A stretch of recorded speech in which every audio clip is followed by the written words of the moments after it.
Deformaciones de elementos sometidos a carga axial.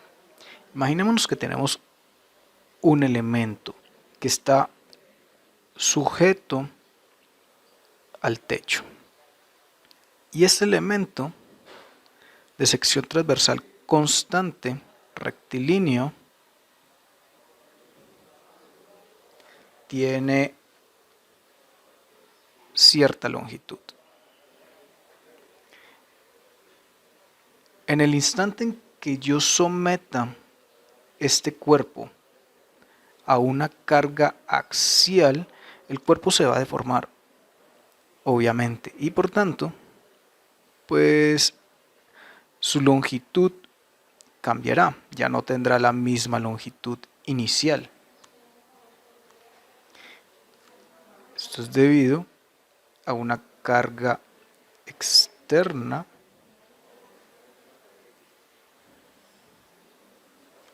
y esa carga externa hace que se deforme este pedacito. Esa deformación la nombraremos con la letra griega delta. Bueno, si imaginamos que esta carga no excede el límite de proporcionalidad del material, ¿sí? O sea, no pasa de la zona elástica del material, del límite elástico, pues podemos decir que el esfuerzo es fuerza sobre área, el esfuerzo que produce esa carga sobre el cuerpo. Ahora, si no pasa, si esa carga no supera, si no excede o no genera un esfuerzo que exceda el límite proporcional del material, o sea, donde en el diagrama se comporta como una línea recta. Si yo observo de nuevo un diagrama de esfuerzo contra deformación unitaria, esta parte recta, ¿sí? Esa línea recta, hasta donde termina justo la línea recta, ahí voy a encontrar el sigma proporcional o el límite proporcional. Y el límite elástico, que está un poco más allá, digamos que por acá, me indica hasta dónde se comporta elásticamente el material. O sea, en el instante en que yo quite la carga, él se va a devolver exactamente por la misma línea y no va a quedar con ninguna deformación el cuerpo. Bueno, entonces, si yo no supero ese límite de proporcionalidad, puedo utilizar la ley de Hooke, donde sigma es igual al módulo de elasticidad por la deformación unitaria. Si utilizo ahora estas dos ecuaciones, si igualo los sigmas, puedo decir que fuerza sobre área es igual al módulo de elasticidad por la deformación unitaria. Y despejando la deformación unitaria, me quedaría de la siguiente forma. Tendría la fuerza sobre el área por el módulo de elasticidad. Ahora, ¿a qué equivale la deformación unitaria? La deformación unitaria, recordemos que es la deformación sobre la longitud inicial del elemento. Entonces,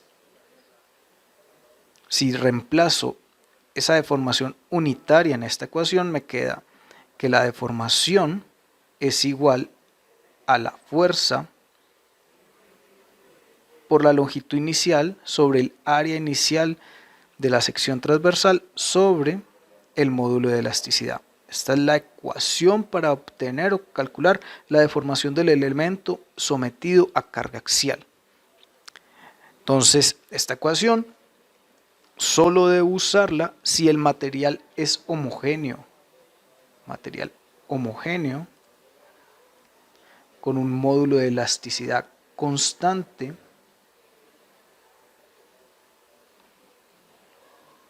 ¿sí? en cualquier dirección, tiene una sección transversal uniforme, o sea que el área es constante, el área de la sección transversal, y que el cuerpo se encuentra cargado en sus extremos. Esto que acabamos de mencionar no se cumplirá en aquellos elementos donde tengan secciones transversales distintas en diferentes porciones, ¿no?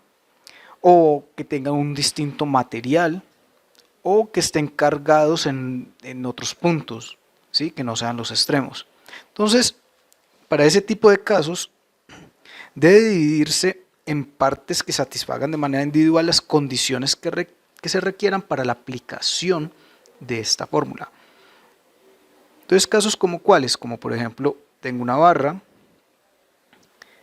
y la barra aquí tiene un diámetro, aquí tiene otro diámetro y aquí tiene otro diámetro. Entonces mire que el área de la sección transversal varía. Ahora, si yo digo que este está fabricado con cierto material, que este otro con otro material y este con otro material, pues los módulos de elasticidad también variarán. Y si hablamos también de que tengo diferentes cargas aplicadas en diferentes puntos, también debo de nuevo porcionar y calcular para cada una de las secciones y después sumar esas deformaciones de cada una de estas secciones. Listo. ¿Qué se debe hacer? Calcular la fuerza interna en cada una de las secciones, ¿sí? Mirar su sección transversal y su módulo de elasticidad correspondiente a cada una de ellas. Entonces, la deformación total del elemento sería la suma de cada una de estas partes. En este caso que he dibujado 3 partecitas, o sea, n será 3, donde cada parte tendrá su fuerza interna, podemos dejar F, su fuerza interna, su longitud,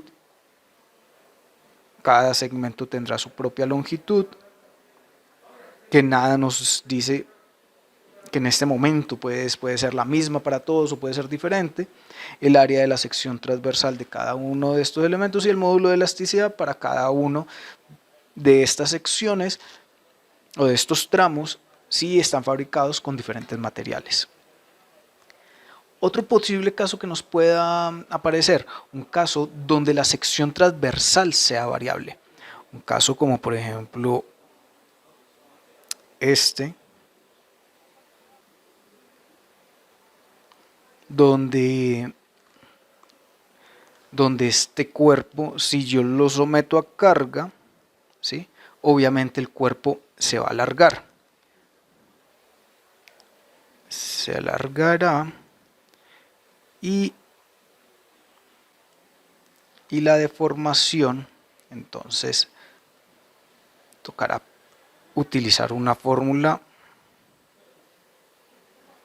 diferente, ¿no? Acá está la fuercita que está haciendo que el cuerpo se deforme.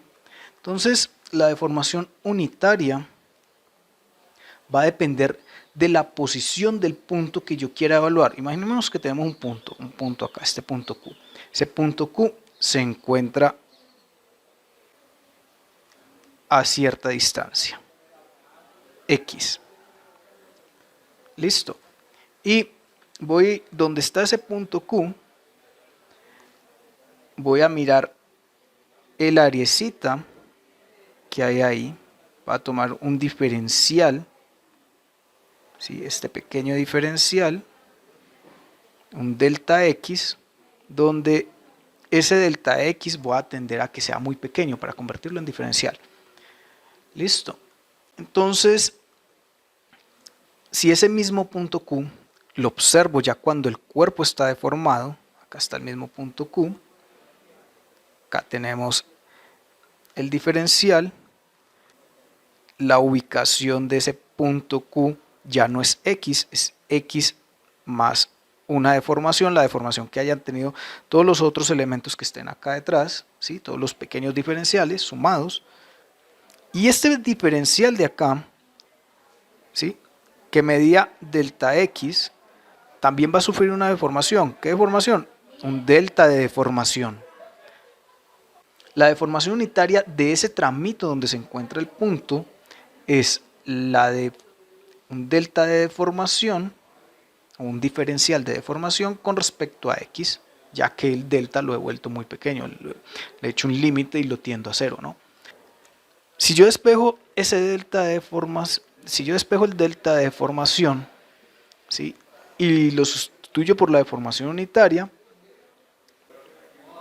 yo podría decir, despejando el diferencial de deformación, me queda que es igual a la deformación unitaria por el diferencial de X.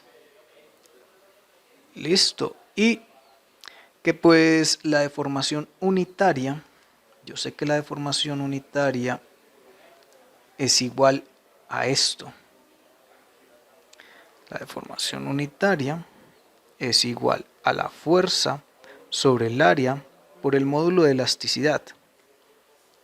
Si reemplazo esa deformación unitaria acá, pues esto me quedaría que es igual a la fuerza sobre el área por el módulo de elasticidad por el diferencial de X. Entonces, si yo deseo calcular esto solamente este delta de deformación, este pedacito que hay acá, esto. Si yo quisiera calcular el total, ¿sí?, el total de la deformación de la pieza, pues, ¿qué me tocaría hacer? Integrar, ¿no? Entonces, si yo integro ese diferencial de deformación, pues me va a quedar la deformación total. Integro desde dónde está, desde 0 hasta L, ¿sí?, que es la longitud total del cuerpo, ¿sí? L es la longitud total del cuerpo. Y esto es igual a la integral desde 0 hasta L, ¿de quién? De la fuerza por AE por el diferencial de X.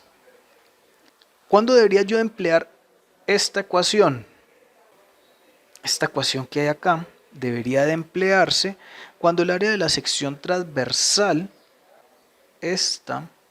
cuando esta área dependa o esté en función de X, ¿sí?, como en este caso, o cuando la fuerza interna dependa de X. Cuando la fuerza interna puede depender de X, en un caso como por ejemplo en el que yo tenga la varilla suspendida, la tenga sujeta a un techo, ¿sí?, y la someta pues a la acción del propio peso del cuerpo. Entonces, claro, F dependerá o estará en función de X o de la distancia. Eso es todo.